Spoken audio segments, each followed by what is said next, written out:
Assalamualaikum warahmatullahi wabarakatuh. Alhamdulillahirabbil alamin wa bihi nasta'inu ala umuri dunya waddin.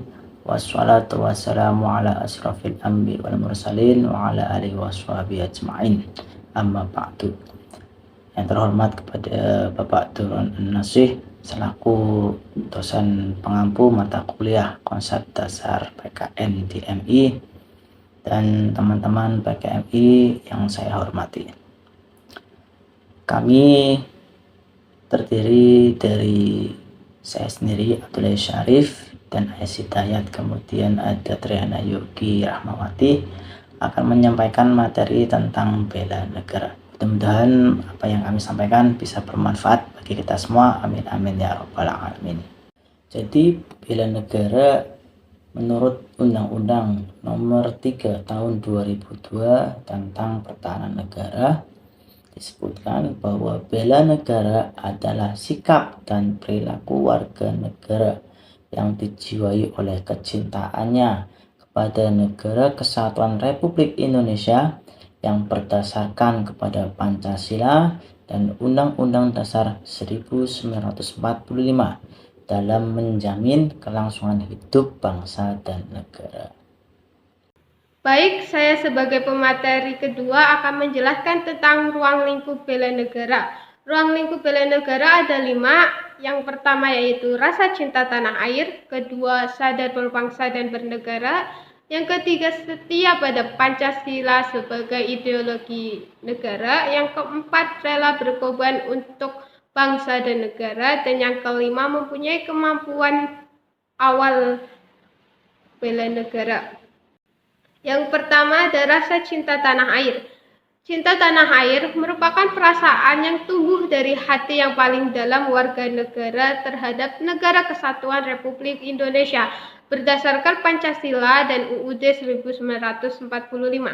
Dengan tumbuhnya rasa cinta tanah air, pada setiap warga negara Indonesia akan lahir sikap bela negara yang kuat sebagai modal besar kekuatan bangsa dan negara yang siap berkorban untuk menjaga, melindungi, dan membangun bangsa dan negara menuju terwujudnya cita-cita nasional dan rasa cinta tanah air. Yang kedua ada sadar berbangsa dan bernegara. Untuk menumbuhkan sikap kesadaran berbangsa dan bernegara, perlu memahami nilai-nilai yang terkandung dalam konsepsi kebangsaan yang meliputi wawasan Nusantara, ketahanan nasional, kewaspadaan nasional, dan politik luar negeri bebas aktif. Dengan memahami konsepsi kebangsaan yang dianut oleh bangsa Indonesia, diharapkan akan melahirkan sikap bela negara yang menjunjung tinggi nilai-nilai persatuan dan kesatuan bangsa berbasis pada sikap nasionalisme dan patriotisme untuk memperkokoh ketahanan nasional yang berwawasan Nusantara. Yang ketiga ada setia pada Pancasila sebagai ideologi negara. Untuk membangun kesetiaan tiap warga negara terhadap ideologi Pancasila, perlu memahami berbagai faktor yang turut mempengaruhi perkembangan pengamalan nilai-nilai Pancasila tersebut sebagai bagian dari nilai-nilai dasar bernegara yang meliputi penegakan disiplin, pengembangan etika politik, dan sistem demokrasi, serta menumbuhkan taat hukum. Yang keempat ada rela berkorban untuk bangsa. Sikap rela berkorban telah menjadi bukti sejarah bahwa kemerdekaan Indonesia diperoleh dengan perjuangan yang tulus tanpa pamrih dari seluruh kekuatan rakyat melawan penjajah. Untuk membangun sikap rela berkorban untuk bangsa dan negara, tiap warga negara perlu memahami beberapa aspek yang meliputi seperti konsepsi jiwa, semangat dan nilai juang 45, tanggung jawab etik, moral, dan konstitusi, serta sikap mendahulukan kepentingan nasional di atas kepentingan pribadi dan golongan. Yang kelima, mempunyai kemampuan awal bela negara. Kemampuan awal bela negara dari setiap warga negara diartikan sebagai potensi dan kesiapan untuk melakukan aksi bela negara sesuai dengan profesi dan kemampuannya di lingkungan masing-masing atau di lingkungan publik yang memerlukan peran serta dalam upaya bela negara. Pada dasarnya, tiap warga negara mempunyai awal bela negara berdasarkan nilai-nilai dasar bela negara dari aspek kemampuan diri seperti nilai-nilai percaya diri, nilai-nilai profesi, dan sebagainya. Baik, terima kasih untuk pemateri yang sebelumnya. Di sini saya akan melanjutkan berikutnya. Dasar Hukum Bela Negara. UUD tahun 45 pasal 27 ayat 3 yang menyatakan bahwa setiap warga negara berhak dan wajib ikut serta dalam upaya pembelaan negara. UUD tahun 45 pasal 30 ayat 1 dan 2 menyatakan secara eksplisit tentang bela negara bagi seluruh rakyat Indonesia sebagai berikut. A. Pasal 30 ayat 1 berbunyi, tiap-tiap warga negara berhak dan wajib ikut serta dalam usaha pertahanan dan keamanan negara. B. Pasal 30 ayat 2 berbunyi, usaha pertahanan dan keamanan negara dilaksanakan melalui sistem pertahanan dan keamanan rakyat semesta oleh Tentara Nasional Indonesia dan Kepolisian Negara Republik Indonesia sebagai kekuatan utama dan rakyat sebagai kekuatan pendukung. 3. Undang-Undang RI Nomor 39 Tahun 99 tahun 1999 pasal 68 tentang hak asasi manusia yang di dalamnya memuat setiap warga negara wajib ikut serta dalam upaya pembelaan negara. 4. Selanjutnya, dalam UU Nomor 3 Tahun 2002 tentang pertahanan negara di pasal 9 diamanakan secara jelas tentang aturan bela negara bagi masyarakat Indonesia sebagai berikut. A. Setiap warga negara berhak dan wajib ikut serta dalam setiap warga negara berhak dan wajib ikut serta dalam upaya bela negara yang diwujudkan dalam penyelenggaraan pertahanan negara. B. Keikutsertaan warga negara dalam upaya bela negara diselenggarakan melalui yang pertama, pendidikan kewarganegaraan, pelatihan dasar kemiliteran secara wajib, pengabdian sebagai prajurit Tentara Nasional Indonesia secara sukarela atau secara wajib, dan pengabdian sesuai dengan profesi. Wujud bela negara. Masalah bela negara sangat diperlukan untuk mewujudkan tujuan negara, yakni masyarakat adil dan makmur yang tersirat dan tersurat pada alinea keempat UUD NKRI 45. Pentingnya bela negara mewujudkan keikutsertaan warga negara dalam upaya menghadapi ancaman tentu saja dengan upaya bela negara secara fisik maupun secara non fisik.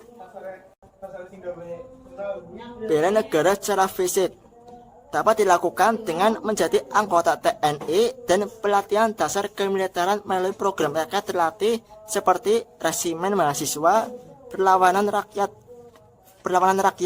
pertahanan sipil, mitra babinsa, dan organisasi kemasyarakatan pemuda lainnya. Fungsinya yaitu ketertiban umum, perlindungan masyarakat, keamanan rakyat, dan perlawanan rakyat, dan penempatan tugas dapat disesuaikan dengan latar belakang pendidikan atau profesi mereka dalam kehidupan sipil. Ya, kemudian setelah bela negara fisik ada bela negara secara non fisik, yaitu bela negara yang dapat diselenggarakan melalui pendidikan kewarganegaraan dan pengabdian sesuai dengan profesinya. Bela negara secara non-fisik dapat dilakukan dengan berbagai bentuk sepanjang masa dan dalam segala situasi. Misalnya, mengikuti pendidikan kewarganegaraan baik secara formal maupun non-formal.